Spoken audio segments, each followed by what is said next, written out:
Hello बच्चों,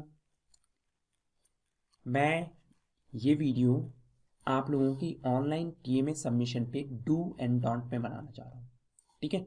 do and don't बनाने का मतलब क्या है, क्या कि आप कौन कौन सी चीज़ें करोगे, कौन कौन सी चीज़ें नहीं करोगे वाइल सबमिशन ऑफ टीएमए। क्योंकि बहुत सारे बच्चों के लिए ये एक तरह से जब आप टीएमए सबमिशन करते हो तो आपके लिए बहुत सारी चीज़ें एक तरह से न्यू भी हो जाती हैं और बहुत सारी चीज़ें ऐसी हैं जिस चीज़ों को आप नेगलेक्ट नहीं कर सकते। आप ऑनलाइन सबमिशन कर रहे हो बेटा, ऑनलाइन सबमिशन करने मतलब क्या होता है, ये चीज़ें ध्यान में रखो। तो जैसे सपोज मैं अगर ऑनलाइन सबमिशन कहीं पे भी कर रहा हूँ, किसी भी चीज़ के ऑनलाइन सबमिशन कर रहा हूँ, तो उसके साथ हमारे साथ प्रॉब्लम क्या होता है। सबसे पहली बात कि आपने एक अपना डिजिटल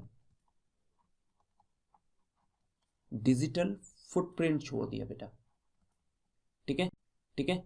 फुटप्रिंट करने मतलब क्या होता है, जब आप कोई भी चीज़ अगर ऑनलाइन सबमिट करते हो तो वो उनके सर्वर पे हमेशा के लिए सेव हो जाता है। मतलब आप उसे चेंज नहीं कर सकते। ठीक है। लाख लड़ लोगे, एनआईएस में जाके चक्कर लगाओगे या इस तरह की चीज़ें करोगे, ठीक है, तब जाके अगर कोई भी चीज़ इस तरह की होती है तो एक तरह से प्रूफ मांगेंगे आपको, क्यों इस तरह की गलतियाँ क्यों हुई या क्या हो गया, इस तरह की चीज़ें। तो इन चीज़ों का हमेशा ध्यान में रखना। क्लियर होगी चीज़ें। सेकेंड वन, जब आप कभी भी असाइनमेंट मार्केट से लेते हो या आपके बिहाफ पे कोई आपका असाइनमेंट बनाता है या सेव कर देता है, अपलोड कर देता है, ठीक है, आप समझ रहे हो मेरी बातें, क्या मैं बोलना चाह रहा हूँ। असाइनमेंट मार्केट से परचेज किया या आपने असाइनमेंट किसी से बनवा के अपलोड करवा दिया, मैं ऑनलाइन की बात कर रहा हूँ। इस बार तो बच भी सकते हैं बच्चे, लेकिन नेक्स्ट टाइम से अगर आपने बनवाया और ऑनलाइन आपने सबमिट करवा दिया, ऑनलाइन सबमिट करवाने के बाद जैसे मैंने पहले वाले पॉइंट पे डिस्कस किया है कि आपने एक डिजिटल फुटप्रिंट दे दिया, आपने क्या क्या दे दिया ये ध्यान में रखना, आपने अपनी हैंड राइटिंग दे दी उन्हें। हैंड राइटिंग समझ रहे हो ना, बहुत बड़ी बात हो जाती है। तो अगर कभी भी किसी तरह का सिनेरियो पैदा होता है या कोई भी ऐसी चीज़ होती है और आपके हैंड राइटिंग में अगर मिसिंग आते हैं, ठीक है, तो आप पे ऑब्लिगेशंस लग सकते हैं, ऑब्जेक्शंस उठाया जा सकता है। तो इन चीज़ों का ध्यान में रखना। ये हैंड राइटिंग एक तरह से ऑब्जेक्शंस आपको उठवा सकते हैं। ठीक है। कभी भी कोई भी अगर इस तरह की चीज़ें होती हैं तो ऑनलाइन सबमिट करने के बाद आप तो ये नहीं कर सकते ना चाहते हो या कोई भी ऐसी चीज़ें कर सकते हो, तो ये चीज़ों का ध्यान में रखना। अब हम चलते हैं इनके द्वारा जो पॉइंट्स दिए हुए हैं, ये तो मैंने ऑल ओवर जो चीज़ें होती हैं जब हम कहीं पे भी डिजिटली अगर कोई भी चीज़ सबमिट करते हैं, ये तो वहाँ की चीज़ें। अब मैं इनके द्वारा जो दी हुई है उनके अकॉर्डिंग देखते हैं। अब देखो, इन्होंने साफ साफ स्टेप 1 लिखा हुआ है, क्या क्या चीज़ें हैं। Uploading TMA will be available as per the TMA uploading schedule. मतलब अगर आपका टीएमए सबमिट होना है तो आपको टीएमए का ध्यान में रखना, जो 31 होता है सबमिशन का लास्ट डेट अप्रैल वाले बच्चों के लिए। ठीक है। इसी तरह आपके पास सितंबर या अक्टूबर होता है, 30 अक्टूबर। ठीक है। असाइनमेंट सबमिशन का डेट किसके लिए, जो अक्टूबर में पेपर वगैरह देते हैं या इस तरह की चीज़ें। अक्टूबर नहीं, 30 अक्टूबर नहीं होगा बेटा, ये आपका अगस्त के आसपास में होगा। ये मैं पूरी तरीके से कंफर्म नहीं हूँ। ठीक है। ये आपको असाइनमेंट में लिखा हुआ 30 अगस्त मान लो या जुलाई मान लो, ये एक्सटेंशन के साथ में मिल जाता है आपको। इस बार तो एक्सटेंड होते होते अच्छा खासा टाइम मिल गया। तो एज पर असाइनमेंट के शेड्यूल के अकॉर्डिंग ये आपका ड्यू डेट है और ड्यू डेट के बाद आप असाइनमेंट सबमिट नहीं कर सकते। दूसरी बात, submitting and uploading TMA is applicable only for the learner students of stream 1। ध्यान में रखना। वैसे भी तो अगर मैं ऑन डिमांड की बात करूं तो ऑन डिमांड में तो आपके पास असाइनमेंट्स होते ही नहीं है। ठीक है। तो उसमें असाइनमेंट होते ही नहीं है तो उनके लिए तो है ही नहीं है असाइनमेंट का प्रोसेस एक तरह से। तो इसी तरह अगर हम बात करते हैं अलग अलग चीज़ों के बारे में, नेक्स्ट है हमारे पास the TMA can be uploaded only for the subject for which the learner student is registered. अगर बाय चांस आपने सब्जेक्ट चेंज करने हैं तो ये चेंज आप पहले कर लेना बेटा। ठीक है। उसके बाद ही TMA में रिफ्लेक्ट होगा, तब जाके आप अपलोड कर पाओगे। ठीक है। और TMAs of the subject selected for the TMA can't be uploaded. मतलब एक TOC का केस होता है। TOC का केस ये होता है कि बाई चांस अगर कोई बच्चा या कोई स्टूडेंट वो उससे फेल हो गया, क्या कहते हैं, CBSE में फेल हो गया है, या NIS में, इवन NIS में या किसी और बोर्ड में फेल हो गया और उसने NIS में एडमिशन लिया है, तो TOC क्या करता है कि उसके 2 सब्जेक्ट्स मिनिमम, मैक्सिमम बोल लो, मिनिमम तो नहीं, मैक्सिमम बोल लो, मैक्सिमम 2 सब्जेक्ट को क्या करता है वो हूबहू जो मार्क्स होते हैं उसमें वो मार्क्स लगवा देता है। इसके रजिस्ट्रेशन के प्रोसेस अलग होते हैं। कभी अगर इस तरह का वो मिलता है तो मैं एक वीडियो उस पर बना दूंगा TOC के केसेस पे। अब बोला जा रहा है क्या, once the due date of the submission, जो मैंने पहले ही बोल दिया था, अगर सबमिशन की ड्यू डेट अगर ओवर हो गई तो अपलोडिंग जो है उसके बाद अपलोड कर तो सकते हैं, लेकिन ध्यान में रखना TMA let filled online through the student portal. अब समझ लो, TMA की फाइन अभी तक जो जाती थी वो जाती थी 1500 रुपये पर सब्जेक्ट, 1500 रुपये पर सब्जेक्ट। तो इसका तो वो समझ के बैठ जाना कि अगर आपने डेट मिस कर दिया तो आप 1500 रुपये पर सब्जेक्ट, 6 सब्जेक्ट है तो 6 सब्जेक्ट के लिए आपने 9000 का चूना लगवा लिया। ठीक है, ये अभी तक की डेट है उसके अकॉर्डिंग। फिर बोला जा रहा है before uploading the TMA please ensure the correct TMA is selected.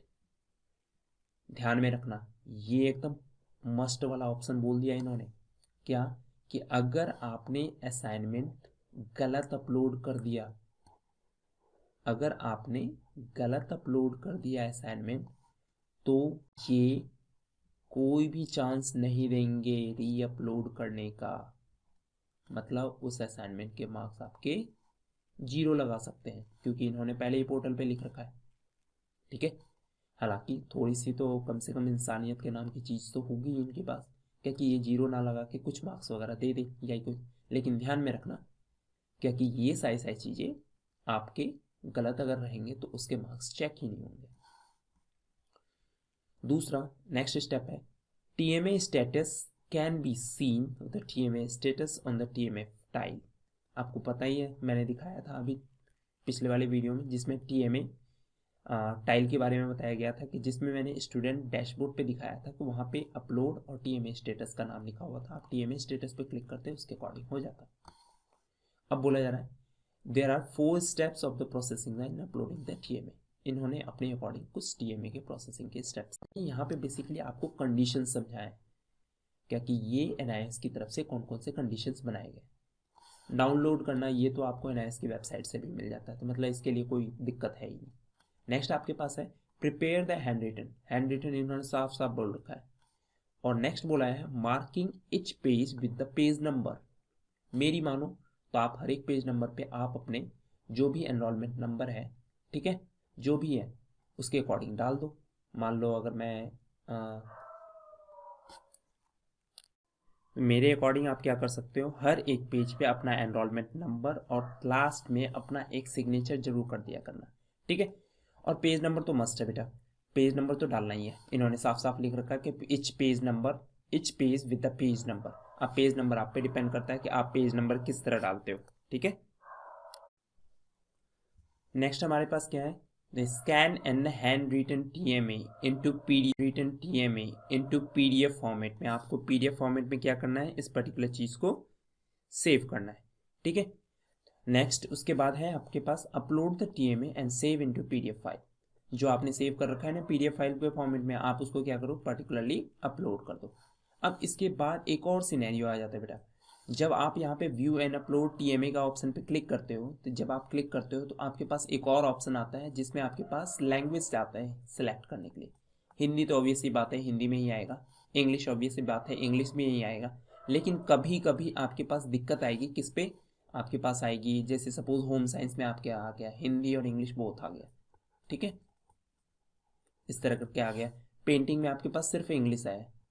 अब ये जरूरी नहीं है कि मेरे अकॉर्डिंग ये जरूरी नहीं है कि आप इंग्लिश में ही बनाओ।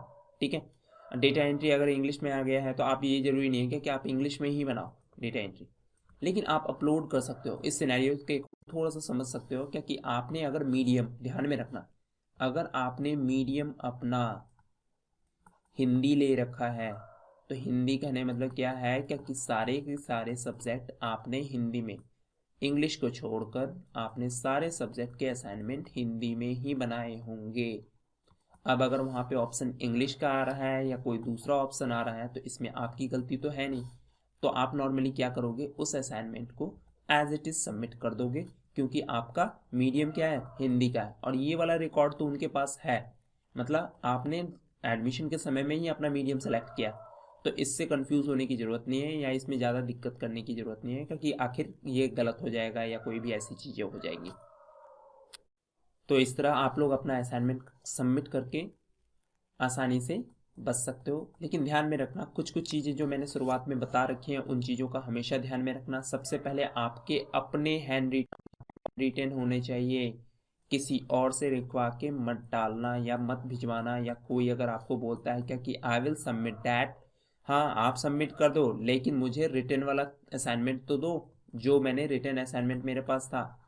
अब मान लो आपके पास कोई पीडीएफ मिल गया, ठीक है, वही पीडीएफ वो अगर 4 बच्चों में अगर अपलोड कर दें तो आपको कैसे पता चलेगा कि वो 4 बच्चों में अपलोड हुआ है या 2 बच्चों में अपलोड हुआ है? सिंपल सी बात है। तो अगर वो सारे सारे असाइनमेंट कैंसिल हो गए तो आपका घाटा होगा ना, उस इंस्टीट्यूशन का या उस पर्टिकुलर पर्सन का, या इस तरह की चीज़ों का तो घाटा नहीं होगा। तो मैं बस यही बताना चाह रहा हूँ क्या कि आप अपना असाइनमेंट खुद बनाओ और खुद सबमिट करो, ठीक है? असाइनमेंट खुद बनाओ और खुद सबमिट करो, इन चीज़ों का ध्यान में रखना, ठीक है? वीडियो अगर अच्छी लगी होगी तो आप बेशक इसे शेयर करना, और चैनल को अगर नए हो तो आप सब्सक्राइब जरूर करना, ठीक है? और इसी तरह की अगर कोई वीडियोस के अगर रिक्वेस्ट आप डालते हो तो कमेंट बॉक्स में कमेंट कर देना कि इस पर्टिकुलर चीज़ पे आप एक वीडियो बनाइए, ताकि मैं जल्द से जल्द इस तरह की वीडियो बना के आपके लिए अपलोड कर पाऊँ। Okay, thank you very much.